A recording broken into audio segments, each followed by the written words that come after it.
Spell trolleys. Spell lagoon. Spell irregular. The first round of the RHB Straits Times Spelling Championships kicked off on Saturday with a record 1,400 participants. And among them were some familiar faces who are giving the spelling competition a second shot. I got to the finals and was kicked out on the first word. What word was that? Eunuch. So now how do you spell eunuch? EUNUCH. You'll never forget that, right? Didn't pass the first round because it was quite difficult.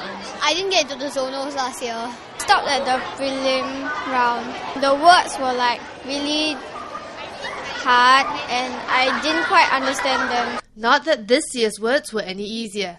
Out of the 50 words that participants had to spell, a few stood out. I think the hardest word is chiropractor. How do you spell that? I spelled it as CHYROPRACTOR. There was some word that sounded like commiserate or something like that, but I've never heard of the word before. So how did you spell it? CARNICERATE. How did you spell commiserate? CEMMISERATE. Tyranny or something. Tyranny. How did you spell that?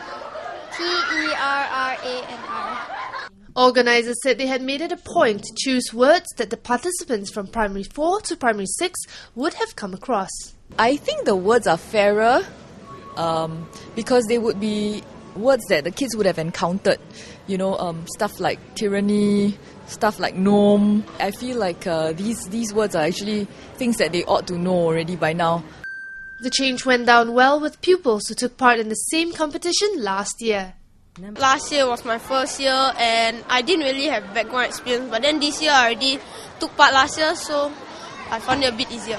The words from last year had a lot of silent letters, but this year the words were quite straightforward. Last year our vocabulary is not so wide, and this year we learn more words and thus it should be easier for us. The second installment of the competition, sponsored by Malaysia's RHB Banking Group, was well received.